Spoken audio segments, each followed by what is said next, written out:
What's going on? What's going on? We back. Goodfella Sports TV hitting y'all upside the head with a breakdown prediction for Jermell Charlo taking on Tony Harrison, Brooklyn Barclays Center, Detroit versus Houston.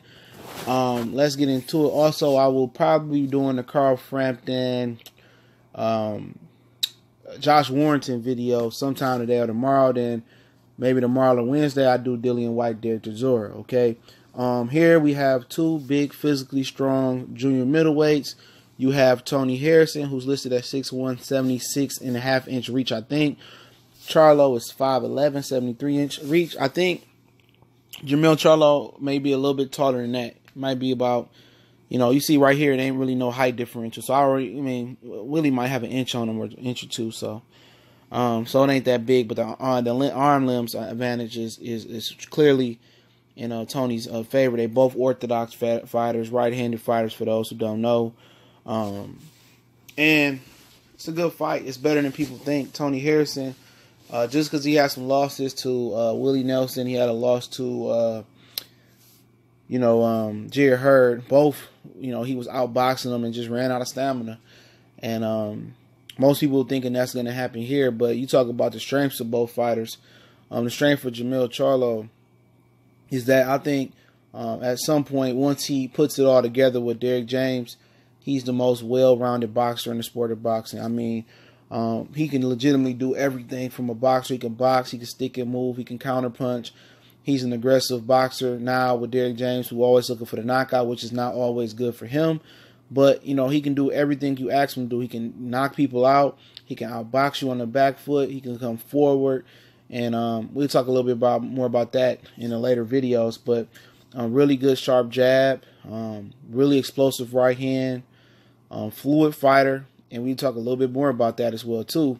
It's kind of some asterisks about some things I'm saying here. Excellent footwork, great corner, solid puncher, good, got a lot of speed, good, pretty much in shape, and that's Jermell Charlo. Good. I don't think I can compliment him any more better than that. We haven't seen Tony Harrison.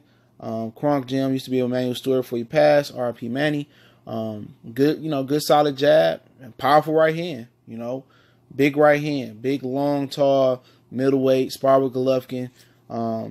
Good jab, big right hand. Just like Emmanuel Stewart would teach him. Right hand is game-changing power. Hurt Ishii Smith all over the ring. You sneak in the uppercut there. Excellent boxer. Can box on the back foot, box on the front foot. And that's Tony Harrison, man. Just an all-around really good fighter. Can box on the back foot, get you on the front foot. Good jab, good right hand, sneaky uppercut. Long, rangy fighter that's coordinated on the back foot, coordinated on the front foot, and give anybody problems. He's never been blew out the ring. Okay? He's been beating everybody till he got knocked out. But you talk about the weaknesses for Tony Harrison. One of Tony Harrison's weaknesses is stamina. And I'm going to explain later in the video, if you stick around, why stamina is an issue for him. Or at least one of the reasons I think. Stamina is an issue for him. Gets hits a lot. He drops his lead hand. Sometimes he drops his backhand as well. So defense is the issue for Tony just from the technical aspect of putting his hands up. He does move his head a little bit. He does have some slick abilities, slick properties on there as well. A little bit of a headhunter. I like to see him dig to the body a little bit more in the film I've seen, especially knowing that you have a stamina issue. He's acknowledged that he's fixed it. I think you need to go to people's body to bring them down a little bit, they stamina down on your level where you still can compete. Excellent finisher. Once he got you hurt, he gonna try to finish you. He ain't gonna play with you. He gonna go in for the kill, and that's the Kronk way. You know what I'm saying?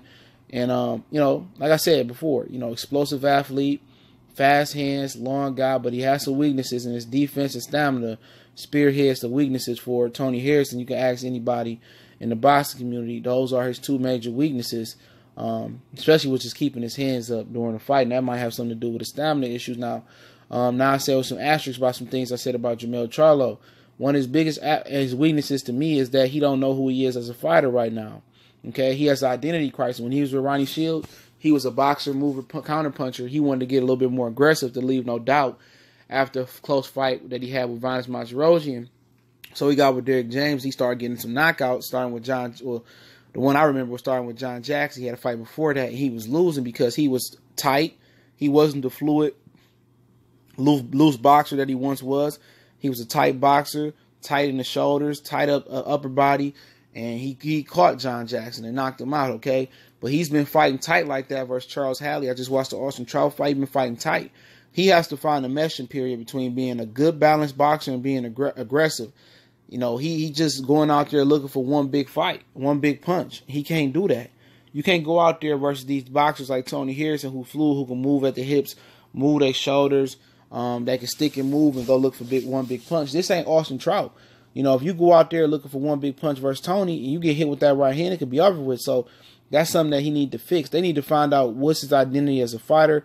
Another weakness is that people don't know about his chin. You know what I'm saying? He's had a good chin in the fights he's had, but I don't think he's fought a bigger puncher than Vanes Monterosian off top. Maybe John Jackson. I mean, bigger puncher than Tony Harrison. Maybe John Jackson was the only big puncher he fought. And he ain't never really been, you know, he had a tough fight with Vanes, and Vanes, I think, kept both Charlo twins, or one of them from going to the Olympics or something like that.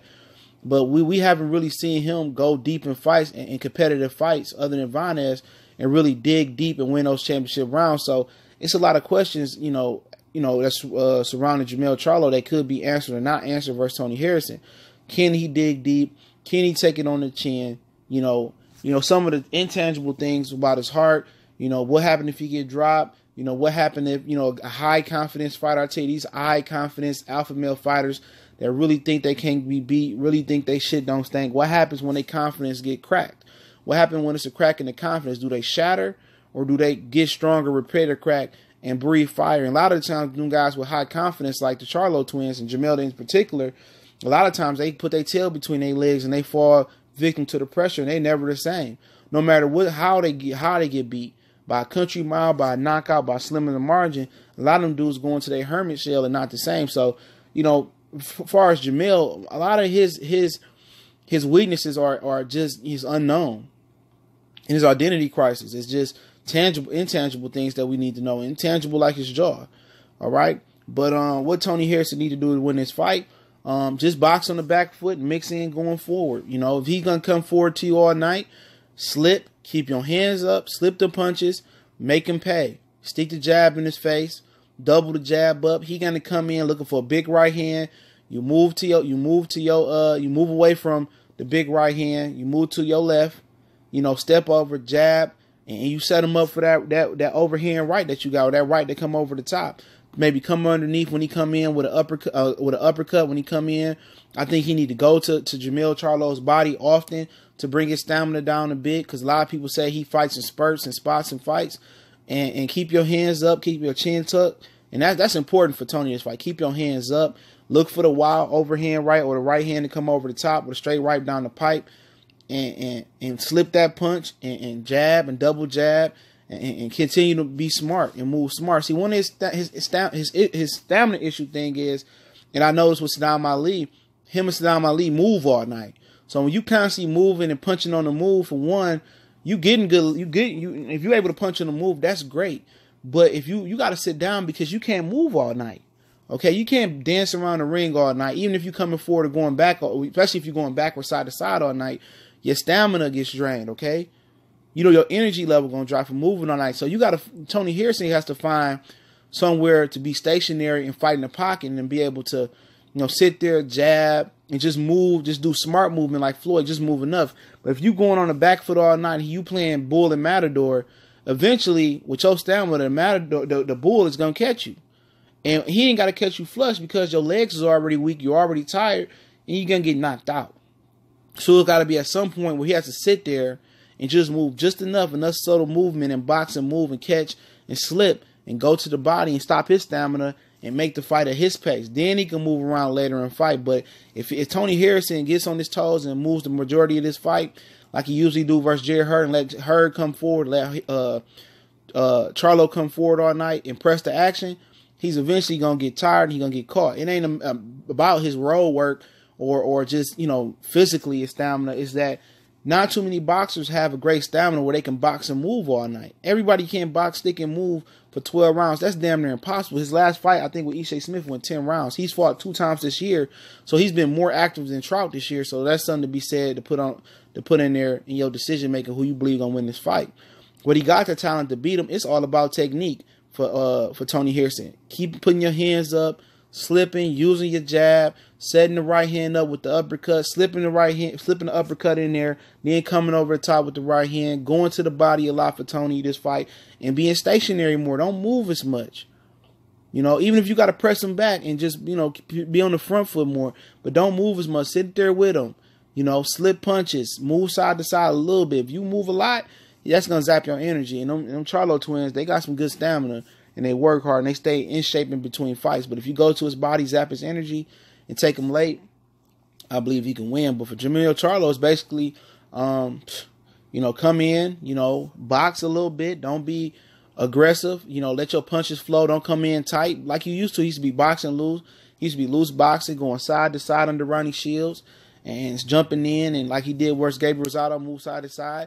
But, you know, pick your spots to be aggressive in. You know what I'm saying? Move side to side. You know, box a little bit, move enough. Don't come in there thinking you a power puncher like your brother.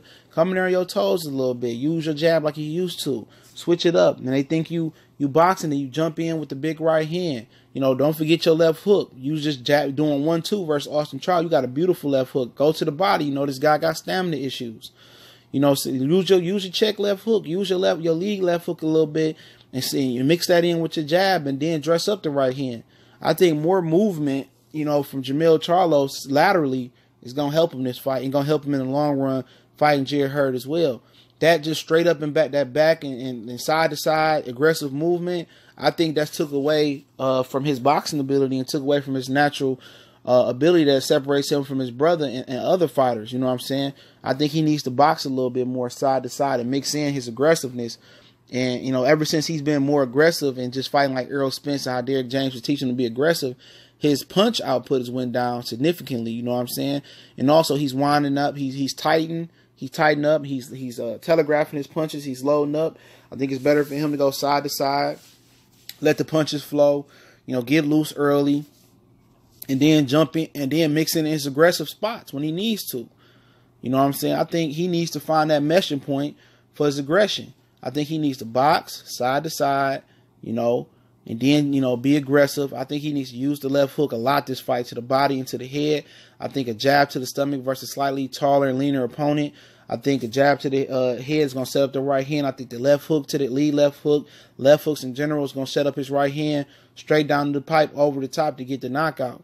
You know, I think a lot of body work here is going to be the key for both fighters here. I like Charlo Charlo to throw the left hook to the body, use his left hook more, his check left hook, lead left hooks. I like him to use that left hook. I like him to use the left hook to the body, the jab to the body, and the left hook to the head to set up his right hand and get the knockout in this fight. I really, really like those combinations for him. And also an occasional uppercut. You know what I'm saying? Uppercut pretty good. I think that's what he put down Erickson Lubin with. You know what I'm saying? I like the uppercut. And this is to be said before I give my final prediction right here that Tony Harrison did take this fight. He didn't have to take this fight. They called him. He said, no problem. Give me the fight. So you got somebody stepping up when other fighters didn't want to step up and fight Charlo. I think he has a great chance of upsetting Jermell Charlo in this fight. But I'm going to pick Jermell Charlo by 10th round knockout. Like I said, I got much love for my Detroit brother Tony Harrison, but I'm just keeping it real. I'm rooting for Tony to win, no doubt about it. I'm rooting for Tony Harrison to win this fight. I'm hoping he wins this fight. I'm hoping I'm wrong, but I'm just going by the film work, knowing what I know. I think Charlo is a level or two above Tony Harrison because of the stamina issues and him dropping his hands. Just my personal opinion. I like Jermell Charlo in 10 rounds. 10th round knockout, just my personal opinion. I hope I'm wrong, but Jermell Charlo over Tony Harrison, 10th round knockout. Much blessings to all you brothers out there, man. Hopefully everybody has a solid holiday season, man. Check on your loved ones that's lost people. Check on people that lost a loved one, lost a kid, lost a father, lost a mother. Check on those guys, man, for real, man. And, you know, make sure the kids is good, man. Make sure everybody's good. You ask some questions. Everybody is blessed.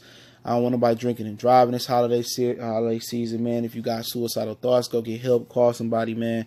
I know it's tough. I lost my grandmother this time of year, so much blessings to everybody out there. Don't forget me on Facebook, Twitter.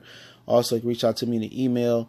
Also, you want to make a donation to the channel. That link's in the description. Also, intro instrumental link in the description. Show my brother High Passion.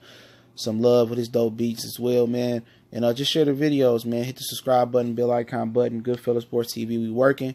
And we talk NBA, NFL, a lot of things on here. So check our playlist. How we update them every other day. I'll be updating them real soon.